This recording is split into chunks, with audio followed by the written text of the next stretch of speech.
The lobby of Finch Tower was less a room and more a statement of celestial indifference. Marble floors, polished to a black mirror, gleamed like frozen rivers flowing from an impossibly distant, wealthy star. Above, a chandelier of 1,000 crystal shards hung not like a light fixture, but like a captured constellation, its cold light refracting across the cavernous space with a diamond's sharp, unforgiving fire. The air itself felt curated, chilled to a precise temperature that discouraged loitering and smelled faintly of expensive leather and the even more expensive silence of power. This was a cathedral built to the god of capital, and its acolytes all wore suits tailored with the precision of surgical instruments. Into this silent, gleaming world, Samuel Croft moved like a ghost. His gray janitorial uniform was a smudge of insignificance against the stark monochrome of wealth. He was a man rendered invisible by his station, his purpose to erase the slightest imperfections from this perfect world. A stray footprint on the marble, a fingerprint on the brass railing that coiled like a golden serpent up the grand staircase. His hands, though chapped and calloused from a lifetime of labor, were meticulously clean. They moved with a quiet, practiced grace, his cloth whispering over the metal. Samuel did not resent the building or the men who strode through it, as if they owned the very air. He had learned long ago that resentment was a poison you drank yourself. His world had shrunk to a single defining point of pain years ago, and everything since had been a long, quiet epilogue. He worked, he ate, he slept, and in the quiet moments, he remembered his daughter, Lily. He saw her smile in the reflection of the polished brass. He heard the echo of her laughter in the vast, empty silence. His work was a penance and a meditation, a way to keep his hands busy so his mind did not entirely unravel. Alistair Finch strode into the lobby as if he were a king returning to his court. He was not the owner of the building. That was a distinction belonging to a much older, quieter man. But he was its apex predator. As the executive vice president of acquisitions, Alistair did not merely work here. He reigned. His suit was a dark, shark-skin gray, costing more than Samuel earned in 6 months. On his wrist, a Patek Philippe watch did not simply tell time. It declared his complete and utter mastery over it. His face was a mask of handsome, dismissive arrogance, his eyes the color of winter ice. He saw the world not as a collection of people, but as a balance sheet of assets and liabilities. People, to him, were tools or obstacles. There was no third category. His internal monologue was a constant, humming calculation of leverage and dominance. He noticed the slight tremor in a junior executive's hand and filed it away as a weakness to be exploited. He registered the fawning smiles of his subordinates as the tribute he was owed. He was a man who had built a fortress of wealth around himself, so high and so thick that the messy, inconvenient sounds of ordinary humanity could no longer reach him. At the center of the lobby, an object of sublime and untouchable beauty rested, a Bösendorfer imperial grand piano. It was not there to be played. It was an art piece, a monument to a level of culture and wealth so rarefied as to be abstract.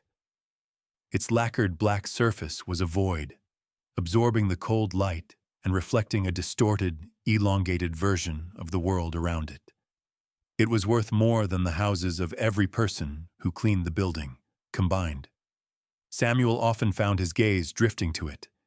He would pause his polishing, his rag held still in his hand, and just look. He remembered teaching Lily to play on a worn, upright piano in their small apartment, her tiny fingers struggling to span an octave, her face a mask of fierce concentration that would break into a radiant smile when she finally hit the right notes.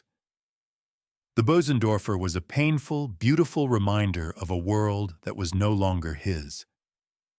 Alistair, flanked by two sycophantic associates, saw the janitor staring. He saw the worn uniform, the tired posture, and the faraway look in the man's eyes. Alistair's mind, which could dissect a hostile takeover in seconds, made a simpler, crueler calculation. He saw a fly dreaming of the sky. A surge of bored, casual cruelty rose in him, the kind a boy feels just before pulling the wings off an insect. He needed to make a point. He needed to perform his power for his audience. "Look at that," Alistair said, his voice a low drawl that cut through the lobby's hush. His associates followed his gaze. The entire lobby seemed to tilt on its axis, its attention drawn to the insignificant man in the gray uniform. Samuel felt the weight of their collective gaze like a physical pressure.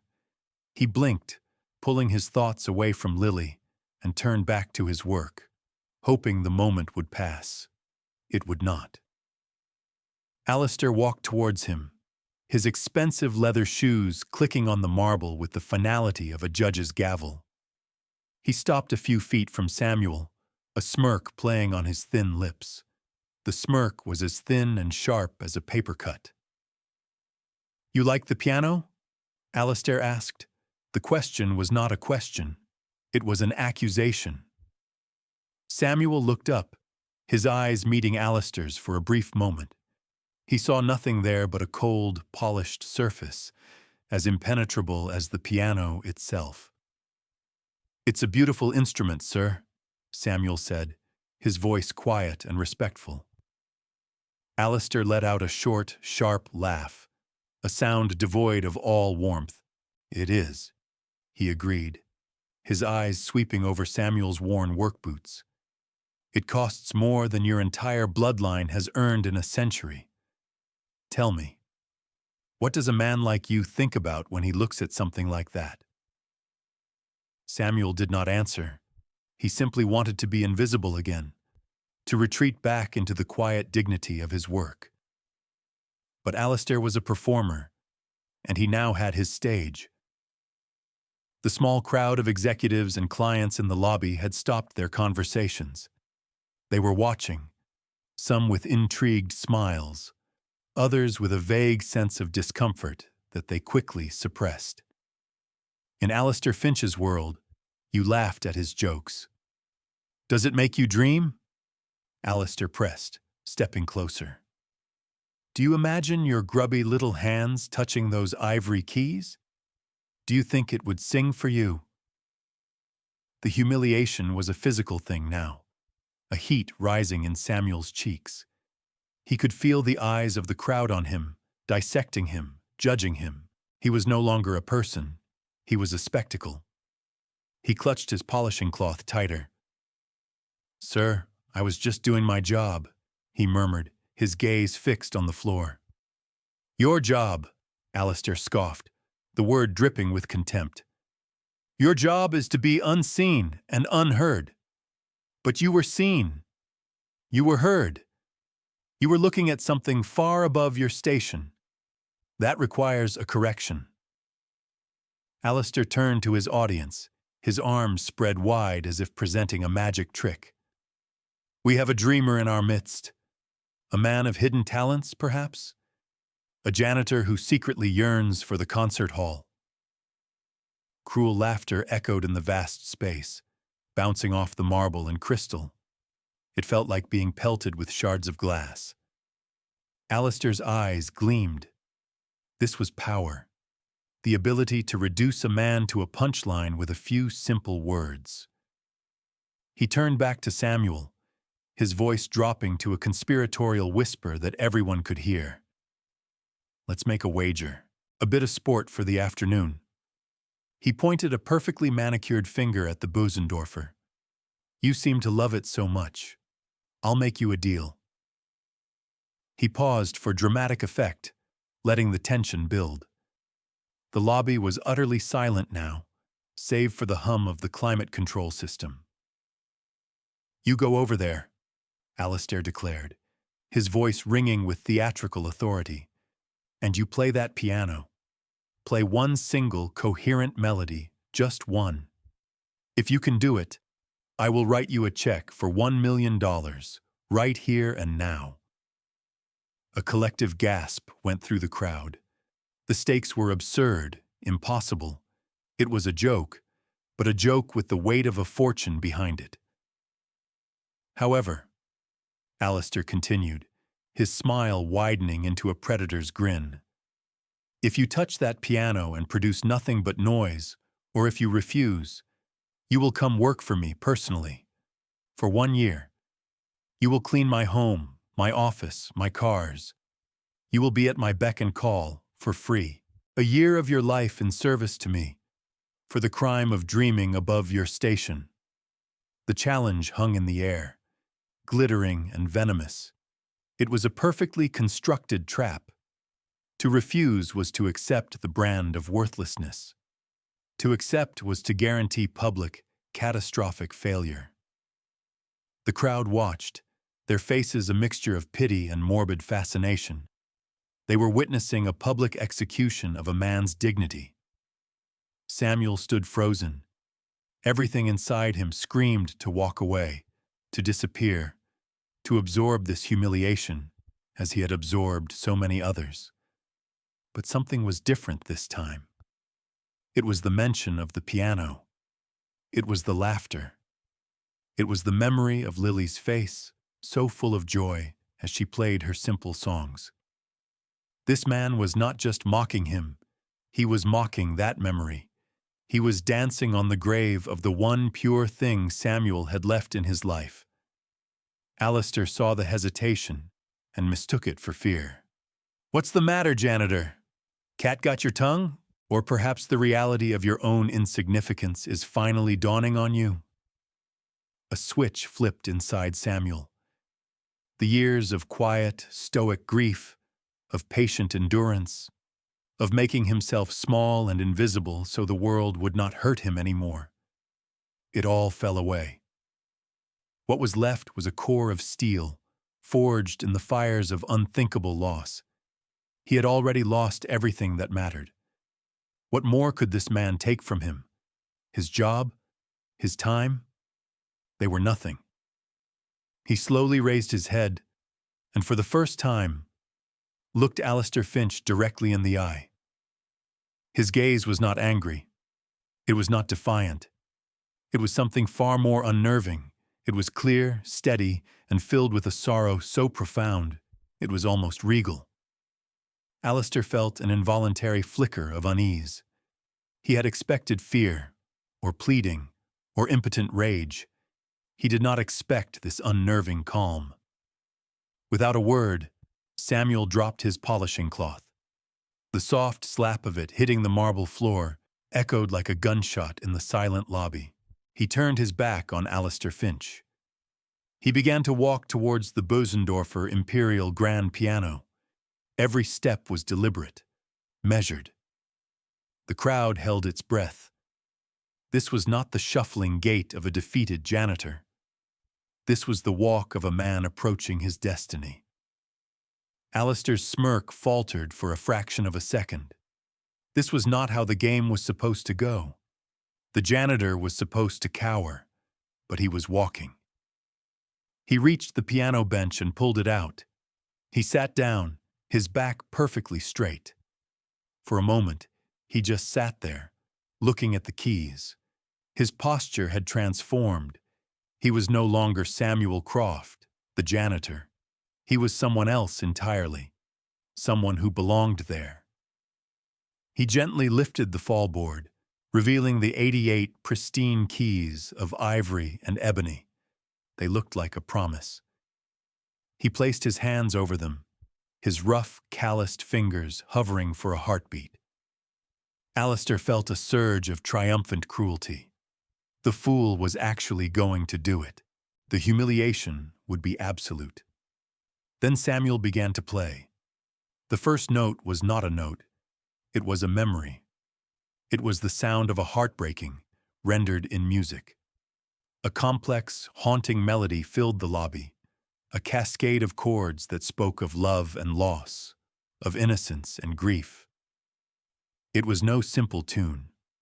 It was a masterpiece of staggering complexity and emotional depth. The music swelled, washing over the stunned onlookers, silencing the cynical hum of commerce and filling the cold, empty space with something raw, human, and devastatingly beautiful. The melody was intricate, weaving through minor keys with the grace of a sorrowful dance. It told a story. It painted a picture of a little girl's laughter, of a sunny afternoon in a park, of a sudden shattering darkness, and of the long, quiet emptiness that followed. The executives, the clients, the associates, they all stood frozen, their mouths slightly agape. The smirks had vanished, replaced by expressions of pure, unadulterated shock. They were not listening to a janitor banging on a piano. They were listening to a maestro. Alistair Finch stood rooted to the spot. His mind, his sharp, calculating, analytical mind, had simply ceased to function. The universe had inverted its rules. The world no longer made sense. The sounds coming from that piano were not possible. They could not be coming from the hands of that man, that insignificant gray smudge of a man he had chosen for his afternoon's entertainment. His face went from smug certainty to confusion, then to disbelief, and finally to a pale, slack-jawed horror. The power dynamic in the room did not just shift, it shattered. All the power, all the authority, all the focus had transferred from the man in the $1,000 suit to the man in the worn janitor's uniform. Alistair was no longer the king of his court. He was just a fool in the audience, rendered speechless by a beauty he could not comprehend and had tried to destroy. Samuel's eyes were closed. He was not in the lobby of Finch Tower. He was somewhere else entirely, a place of memory where Lily was still with him. He was playing for her.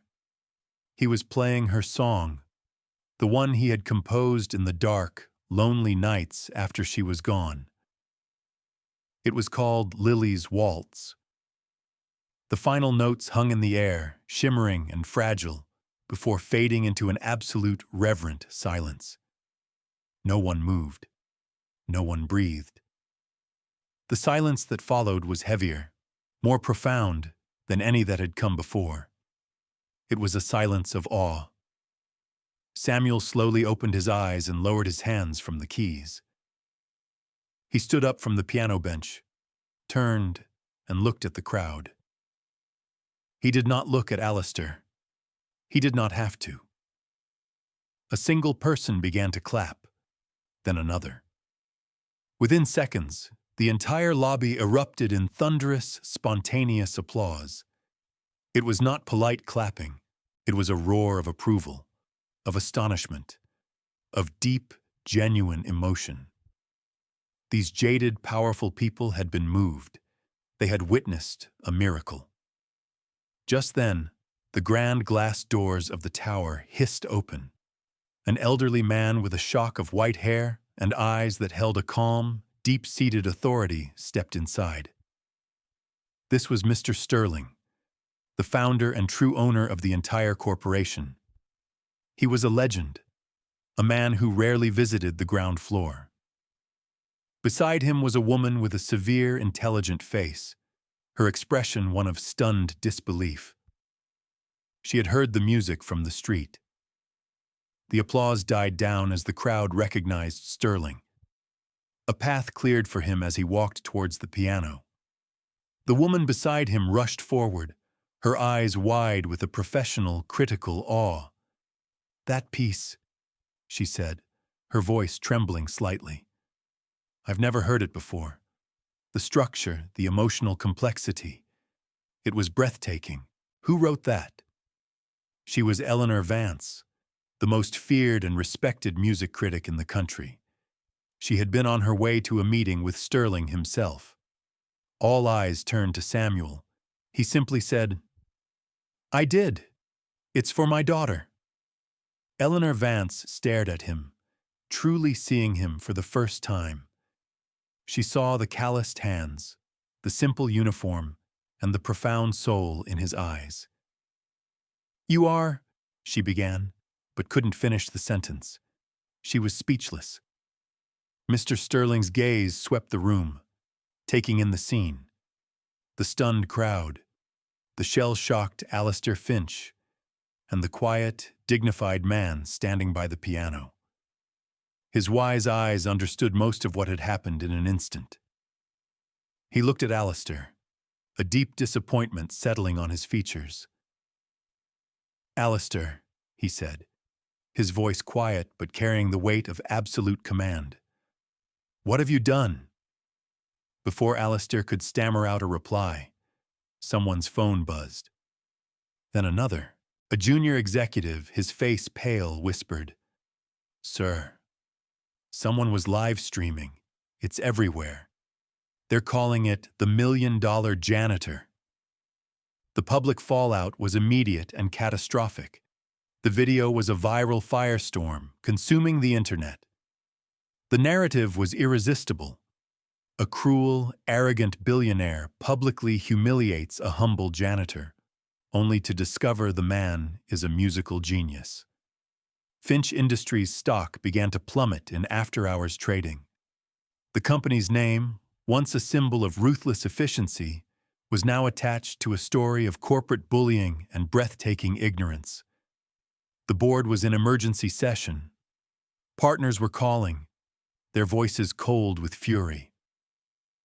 Alistair Finch's perfectly constructed world was dissolving in real time. Mr. Sterling turned his attention to Eleanor Vance. "Eleanor, in your professional opinion, what did we just hear?" The critic took a deep breath, collecting herself. She looked at Samuel with a reverence she usually reserved for long-dead composers. "What we heard, Mr. Sterling," she said, her voice ringing with authority, "was not just talent. It was genius of the highest order. The composition itself is a masterwork.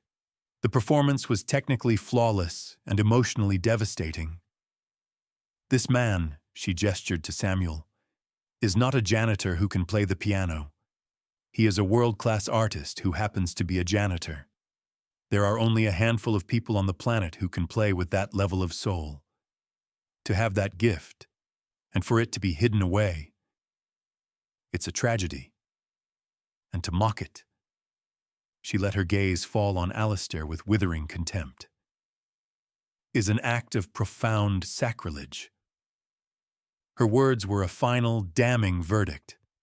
She had not just quantified Samuel's value, she had articulated the sheer scale of Alistair's blunder. He hadn't just misjudged a man.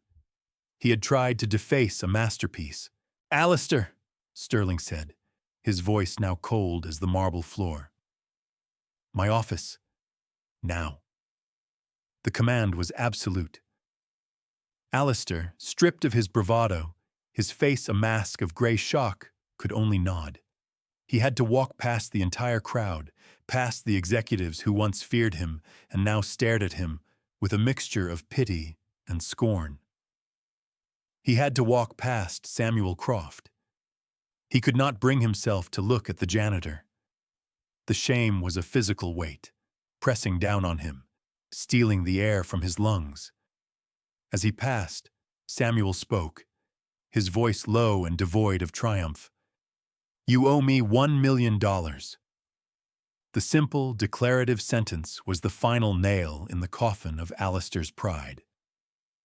In Mr. Sterling's penthouse office, a space of quiet, old-world luxury that made the lobby below seem garish, Alistair Finch finally broke.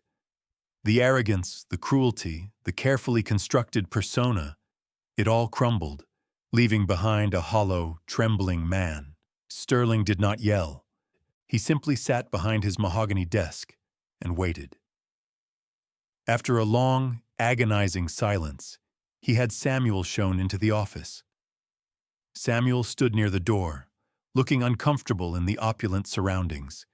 He was still in his gray uniform. I have arranged for the $1 million to be transferred to an account for you, Mr. Croft, Sterling said gently. But that is not why I asked you here. I believe Mr. Finch has something he needs to say. Alistair looked up, his eyes red-rimmed. He looked at Samuel, the man he had tried to destroy, and for the first time, he saw a person, not an object. He started, his voice cracking. I don't know how. I can't explain my actions. There is no excuse. He buried his face in his hands. I wasn't always this way, he whispered, the words muffled. The confession began as a trickle, then became a flood. He spoke of a childhood spent in poverty, of the gnawing hunger and the shame of worn-out clothes. He spoke of the relentless drive to escape that life, the vow he made to himself that he would never be weak or powerless again. Money became his armor. Cruelty became his weapon. He built his empire as a fortress to keep the ghosts of his past at bay. I thought if I had enough, I could control everything, he said, his voice thick with self-loathing. I thought I could protect myself, my family, from any pain. He then spoke of his own great tragedy, his daughter, Clara. She had been born with a rare congenital heart defect. For years, they lived on a knife's edge, her life hanging by a thread. He had poured his fortune into finding the best doctors, the best treatments, but it was not enough. She needed a transplant. She was fading, Alistair choked out, tears now streaming down his face. We were on the list, but so many others were too.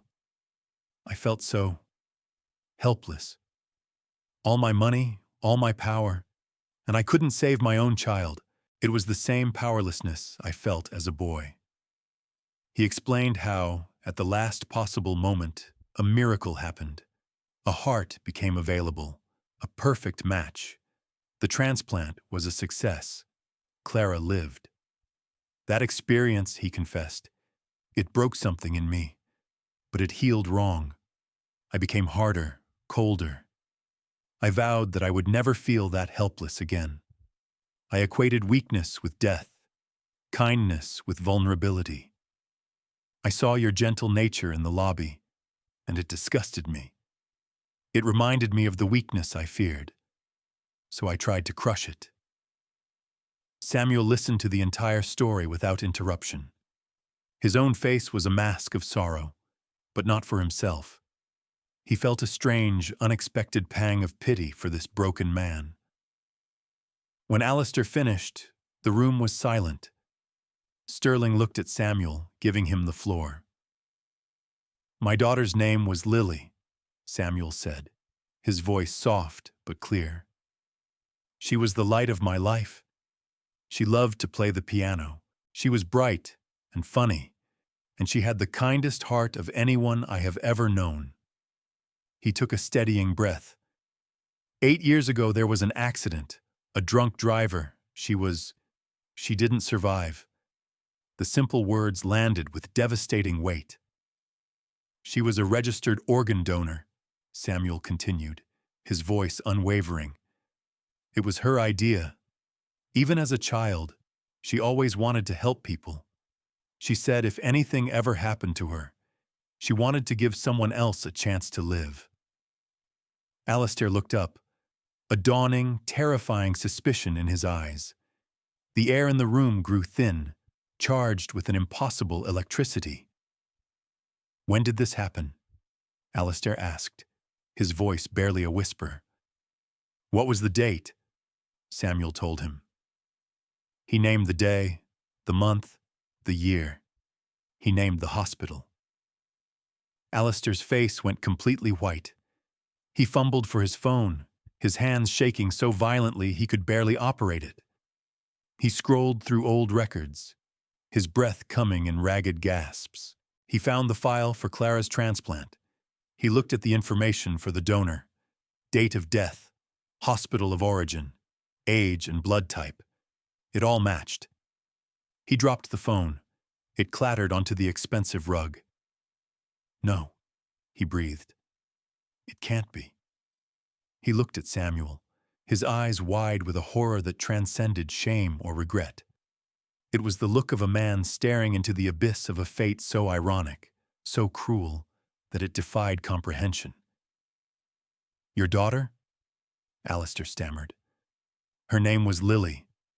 Samuel nodded slowly. Lily's heart, Alistair whispered, the words catching in his throat. Lily's heart is beating in my daughter's chest. The confession was complete.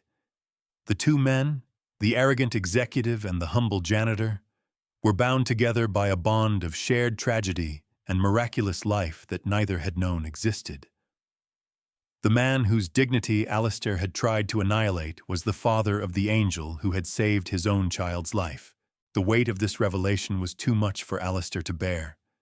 He collapsed, not onto the floor, but inward, a complete and total implosion of the soul. He sobbed, not with self-pity, but with a grief and a gratitude so profound, it was like a physical agony. Stripped of everything, his pride, his power, his illusions, Alistair was presented with a choice. He could wallow in the ruins of his life, or he could try to build something new from the ashes. He looked at Samuel, the man he owed an impossible debt, and saw his path. Take it, he said, his voice raw. Take everything. My fortune, my house, my company shares. It's all yours. It's the smallest down payment on what I owe you. Samuel shook his head. I don't want your money, he said softly. It can't bring her back. All I ever wanted was for her life to have meant something, to know that a part of her is still in this world, living. That is more than I ever hoped for. This gentle refusal was more devastating to Alistair than any punishment. It showed him the vast, empty chasm between his own values and those of this man. He had tried to buy and bully the world. Samuel simply wanted his daughter's memory to be a blessing. It was Mr. Sterling who proposed a third option. A debt like this cannot be paid, Alistair, the old man said wisely. It can only be honored. And so, the plan was formed. It would not be a quiet act of atonement. It had to be a grand gesture, as public as the humiliation had been. Alistair Finch announced his resignation from Finch Industries. He then liquidated the majority of his personal fortune, hundreds of millions of dollars. With that money, he established a new global charity. He called it the Lily Croft Foundation. Its mission was simple and profound: to provide musical education and instruments to underprivileged children all over the world. It would find the hidden geniuses in the forgotten corners of society, the children with a song in their heart, but no way to let it out. It would build music schools, fund scholarships, and ensure that no gift like Samuel's would ever languish in silence again. The final, crucial piece of the plan was Alistair's own condition. He would not run the foundation. He would be its largest donor, but not its leader. He insisted, with a humility no one had ever seen from him before, that there was only one person in the world qualified to be its chairman: Samuel Croft. Samuel, who had only ever wanted a quiet life, was terrified by the prospect. But he saw the rightness of it. He saw a chance to turn his pain into a global chorus of hope. He saw a way to honor Lily's memory on a scale he could never have imagined. He accepted. The janitor who had been mocked for looking at a piano was now in charge of putting instruments into the hands of thousands of children. His vindication was not in revenge, but in empowerment. He had been given the power to create, to nurture, to heal. All the things Alistair had forgotten how to do. 2 years passed. The Lily Croft Foundation had become a global force for good, its name synonymous with hope and opportunity. Tonight was the grand opening of the Foundation's flagship institution, the Lilycroft Academy of Music, a state-of-the-art facility built in the heart of the city, open to any child with talent, regardless of their ability to pay. The concert hall was filled to capacity. On stage, Samuel Croft stood at a podium.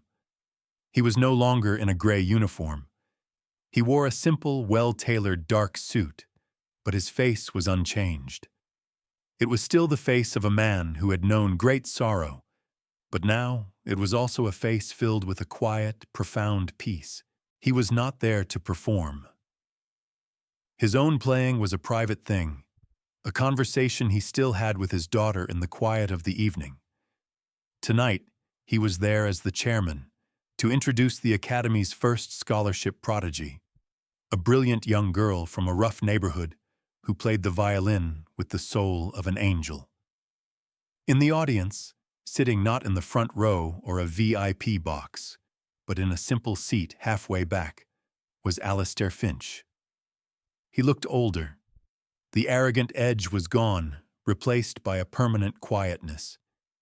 He worked for the foundation now, in an administrative role, handling logistics, far from the spotlight. He was happy. Beside him sat his daughter, Clara. She was a vibrant, healthy young woman of 20, her face glowing with life. She watched the stage with rapt attention, her hand resting on her father's arm. Her heart, Lily's heart, beat a steady, strong rhythm in her chest. After the concert, which ended with a standing ovation, Samuel and Alistair met in the quiet corridor backstage. They did not need to say much anymore. Their shared purpose had forged a strange, deep bond between them. "She was incredible," Alistair said, speaking of the young violinist. "Yes, she was," Samuel agreed, a gentle smile on his face. "Lily would have loved her." Alistair nodded, his throat tight with emotion. "Thank you, Samuel," he said, the words carrying the weight of 2 years of atonement. "For everything, for giving me a second chance." "We all deserve a second chance, Alistair," Samuel replied. He looked past Alistair and saw Clara approaching, a bright smile on her face. The story concluded not with a grand speech, but with a quiet, final tableau of understanding.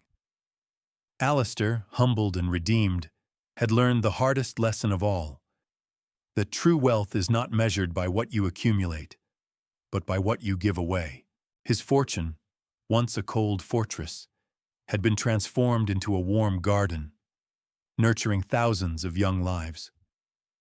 Samuel, the humble virtuoso, had found his peace. His private grief had become a public legacy of joy and music. He had not sought power or revenge, but in his quiet dignity, he had changed the world. The final, poignant truth hung in the air between them, unspoken but understood by both. The ultimate measure of a person's worth is not found in the cold, hard gleam of a bank account, but in the warmth of a beating heart. A heart that, through a miracle of tragedy and grace, now connected them forever. It was a connection that had silenced the loudest arrogance and amplified the softest whisper of hope.